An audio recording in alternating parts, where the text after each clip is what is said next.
ہمارے گھر کی قریبی مسجد باب الاسلام تھی۔ حضرت والد صاحب رحمۃ اللہ علیہ اسی میں نماز پڑھا کرتے تھے۔ اس میں امداد العلوم کے نام سے ایک چھوٹا سا مدرسہ قائم تھا، لیکن وہ ایک مکتب کی شکل میں تھا۔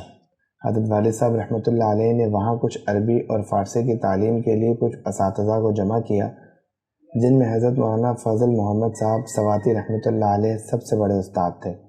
یہ وہی بزرگ ہیں جو پہلے دارالعلوم، پھر بنوری ٹاؤن میں اور اس کے بعد سوات میں ایک اپنے قائم کیے ہوئے مدرسے میں فرائض تدریس انجام دیتے رہے،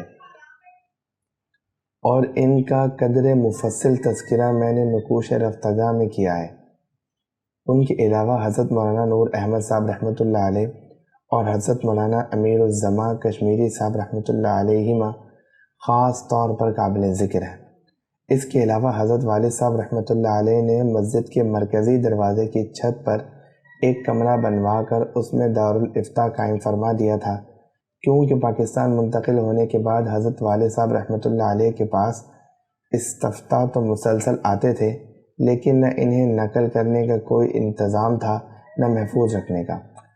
حضرت والد صاحب رحمۃ اللہ علیہ خود ہی ڈاک وصول کرنے اور روانہ کرنے کے کام انجام دیتے تھے۔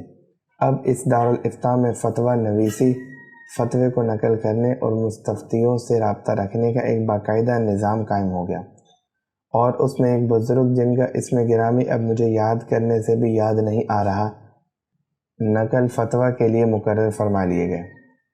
اس وقت حضرت والد صاحب رحمۃ اللہ علیہ پاکستان کی دستور ساز اسمبلی کے ساتھ ملحق ادارے بورڈ تعلیمات اسلامیہ کے رکن بھی تھے۔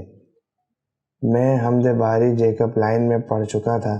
حضرت والد صاحب رحمۃ اللہ علیہ نے مجھے فارسی کی کتب گلستان دبستان شروع کروائی، اور مجھے اس کتاب کا تھوڑا سا سبق دے کر اپنے ساتھ اسمبلی لے جاتے، اور میں وہاں بیٹھ کر سبق یاد کرتا رہتا۔ پھر حضرت والد صاحب رحمۃ اللہ علیہ وہ سبق سنتے تھے۔ میرے ساتھ حضرت والد صاحب رحمۃ اللہ علیہ کا معاملہ بڑی ہی شفقت کا رہا، لیکن صرف ایک دن انہوں نے مجھے ایک تمانچہ مارا۔ گلزار دبستان میں ایک جگہ بندر کا لفظ بوزینہ آیا ہے، میں اسے بار بار بوزنا پڑتا تھا۔ حضرت والد صاحب رحمۃ اللہ علیہ نے کئی بار سمجھایا کہ یہ لفظ بوزنا نہیں بلکہ بوزینہ ہے، مگر نہ جانے کیوں میری زبان پر بوزنا ہی چڑھا ہوا تھا، اور بار بار کی تنبیہ کے باوجود جب وہ لفظ آتا تو میں بوزنا ہی پڑتا تھا۔ اس پر ایک دن انہوں نے مجھے ایک تمانچہ مارا اور دماغ درست ہو گیا۔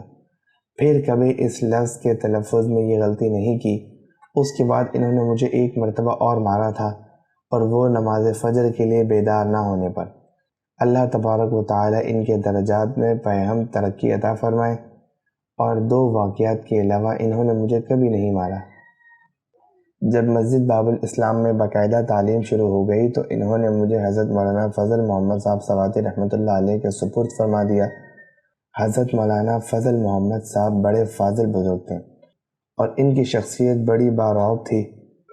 میں تو اپنی بے قاعدہ تعلیم کے دوران گلزار دبستان ہی میں اٹکا ہوا تھا، لیکن کچھ طلبہ اوپر کی جماعت کے بھی آ گئے تھے، جن میں مولانا اشرف علی صاحب لاہوری مدظ اللہم اور مولانا محمد اسماعیل بلخی خاص طور پر قابل ذکر ہیں۔ حضرت مولانا فضل محمد صاحب رحمۃ اللہ علیہ نے ان کو گلستاں، بوستاں، احسن القواعد وغیرہ کا درس دینا شروع کر دیا، اور مجھے بھی کبھی کبھی سبق دے دیتے تھے، اور ساتھ ہی انہوں نے خوش خطی سکھانے کے لیے مجھے ان بزرگ کے حوالے کر دیا جو دارالافتاء میں نقل فتویٰ کی خدمت انجام دیتے تھے۔ شام کے وقت حضرت مولانا فضل محمد صاحب خود سے سرہ یہ دیکھا کرتے تھے کہ واقعتاً میں نے کچھ پڑھا بھی ہے یا نہیں۔ ان کی بارعب شخصیت سے مجھے اس وقت ویسے ہی ڈر لگتا تھا۔ شام کے وقت ان کے محاسبے کی فکر سارے دن رہا کرتی تھی۔ اسی وقت کا ایک لطیفہ یاد آیا کہ میں تو ابتدائی فارسی پڑھا کرتا تھا، اور وہ بھی بے قاعدہ، لیکن دارالافتاء کے وہ بزرگ جو مجھے خوش خطی سکھاتے تھے کسی طالب علم کو عربی بھی پڑھا دیا کرتے تھے۔ میں عربی عبارتوں میں یہ دیکھا کرتا تھا کہ ان میں ان کا لفظ بہت کثرت سے آتا ہے۔ ایک دن میں نے اپنے ان خوش خطی کے استاد سے پوچھا کہ ان کے کیا معنی ہیں۔ انہوں نے فرمایا تحقیق۔ میرے پلے کچھ نہ پڑا، تو اس وقت میرے دل میں یہ تاثر قائم ہوا کہ عربی اتنی مشکل زبان ہے کہ اس کا ترجمہ بھی کر دو تب بھی سمجھ نہیں آتی۔ میرے بڑے بھائی حضرت مولانا مفتی محمد رفیع عثمانی صاحب مدظ اللہم اسی مدرسے میں جناب قاری فخر الدین صاحب رحمۃ اللہ علیہ کے پاس حفظ قرآن کریم کی تکمیل کر رہے تھے۔ جب ان کے حفظ کی تکمیل ہو گئی تو ان کو بھی فارسی پڑھنی تھی۔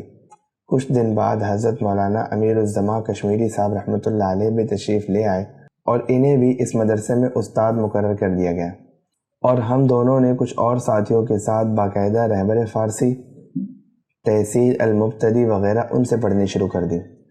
کوئی باقاعدہ درسگاہ تو تھی نہیں، اور مسجد میں تنخواہ لے کر پڑھنا شرعی اعتبار سے مناسب نہیں تھا، اس لیے حضرت مولانا رحمۃ اللہ علیہ ہمیں مسجد کے وضو خانے میں پڑھایا کرتے تھے۔